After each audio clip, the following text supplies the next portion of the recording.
Ever start a really good book, get to the last page, and wish there were just more pages? That's kind of what happened with this podcast. You all kept asking me for more, and I thought, well, why not? So I'm introducing Calm It Down Deeper.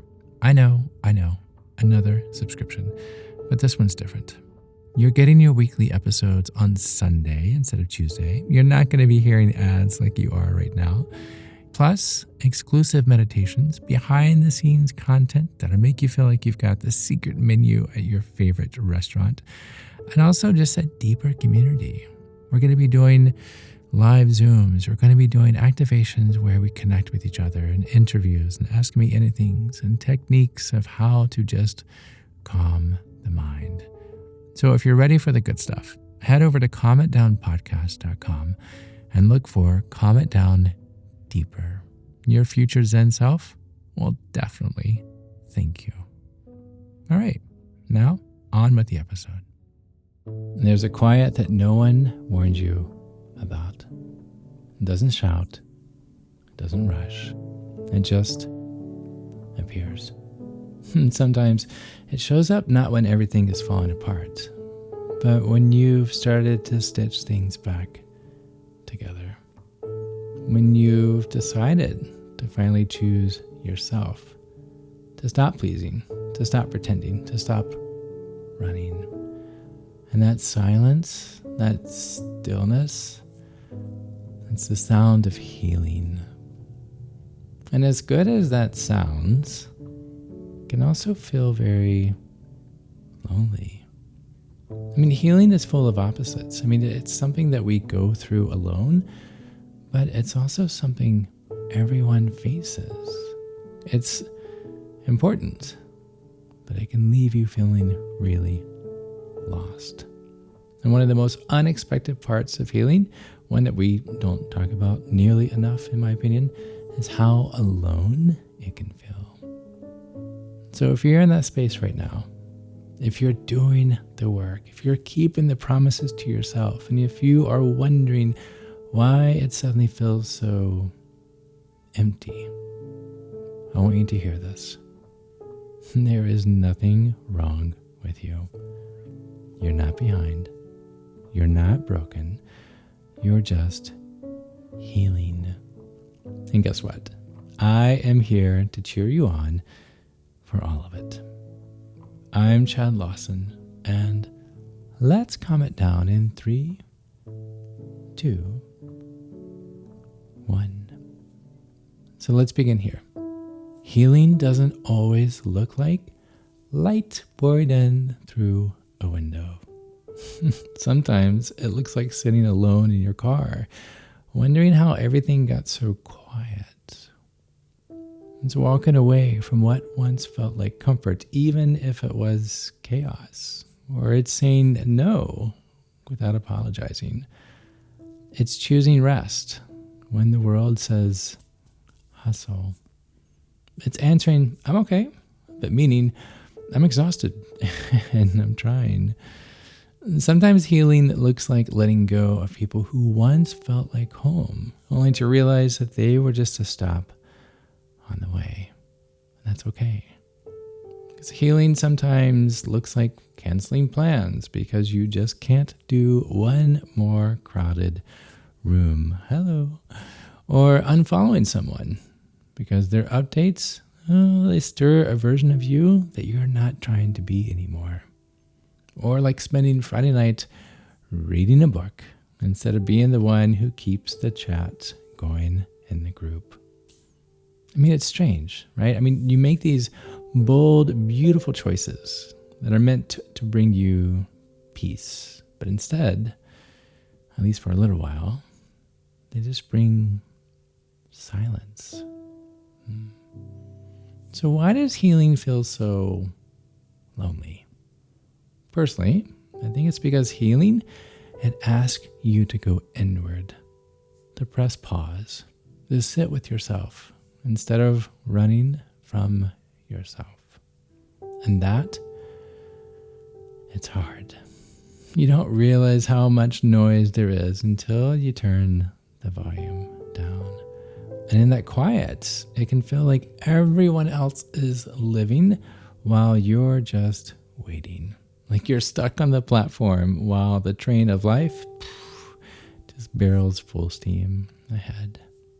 But here's the truth that I want you to hear. So please listen. You are not stuck. You are just being still. Still enough to feel the grief that you once buried.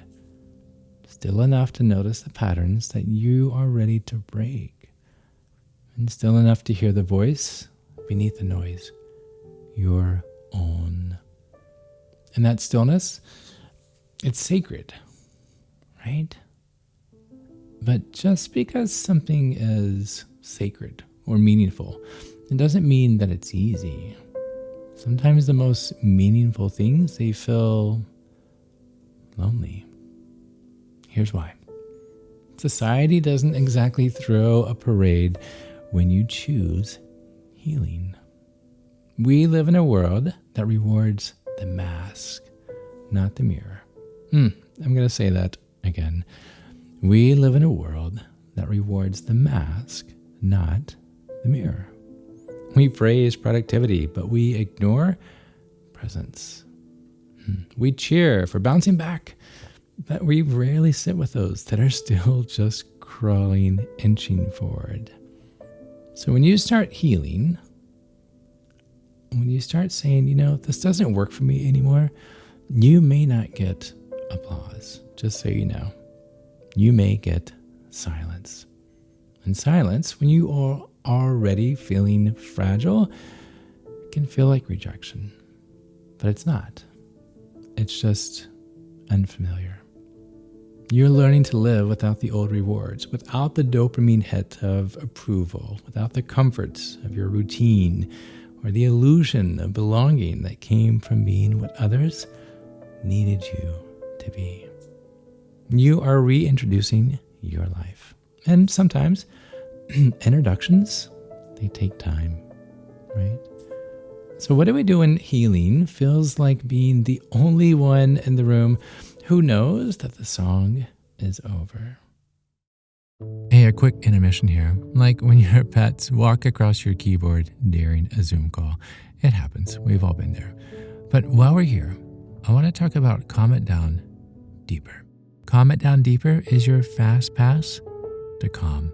Weekly episodes, Sunday releases, ad-free listening, and a whole lot of exclusive material like guided meditations, live Q&As that will make you feel like you are in on one of the world's most relaxing secret. If you want in, you can join us. Go to calmitdownpodcast.com. Look for Calm It Down Deeper. Because who doesn't want to be part of the cool kids meditation club? I mean, really, come join us. Thanks. And now, back to it. First, we have to find ways to stay connected, even in the quiet. So start small. Maybe letting someone in just a little, right? Maybe responding to a text, just simply saying, hey, I am in a healing season right now. I'm still here. I'm just slower to respond. You don't owe anyone a full explanation. It's okay. But you do deserve to be seen, right? And then this one, it's nowhere near as easy as it sounds. I'm speaking for myself on this one. I know how difficult it is. Find your people. Not the ones who need you to perform, but the ones who can sit with your becoming.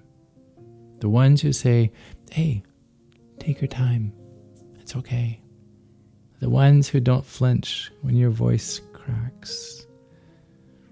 And then finally, maybe most importantly, reframe quiet.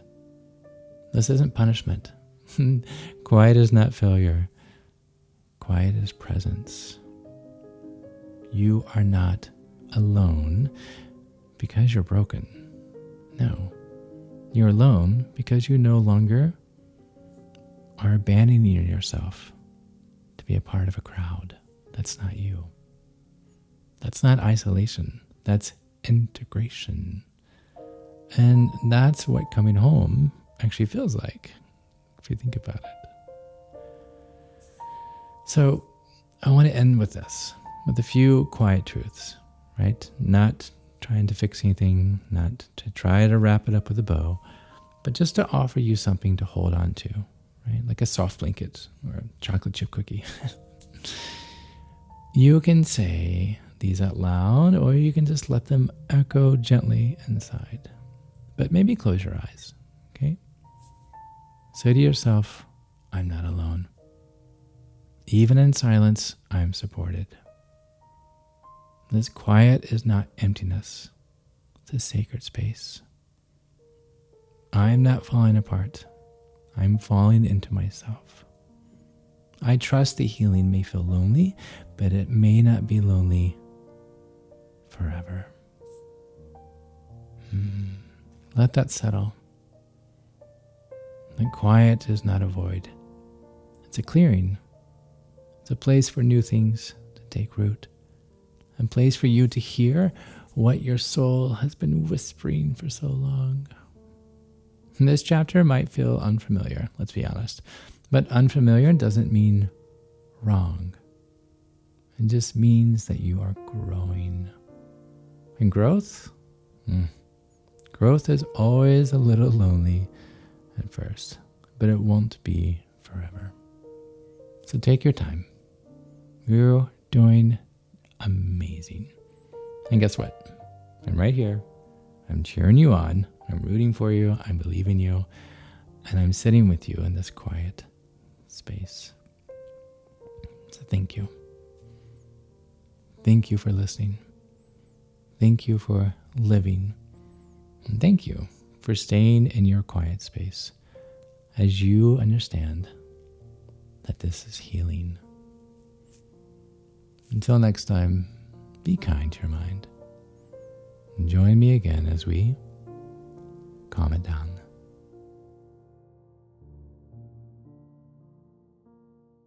Hey, I see that you have made it to the end, either because you loved it or because your phone's playing to an empty room while you're in the kitchen making a sandwich. I've been there.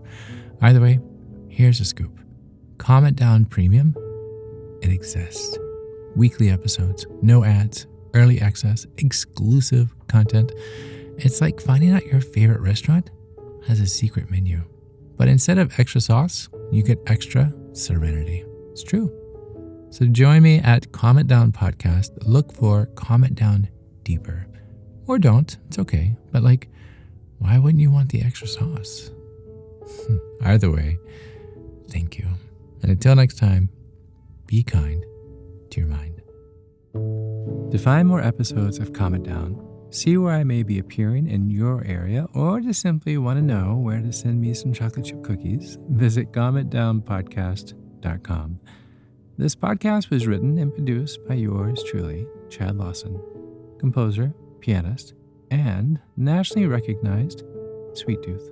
The views, expressions, and techniques in this episode are of my personal opinion and not intended, nor should they, serve as a substitute for medical advice or diagnosis rendered to you by your individual doctor or other healthcare provider.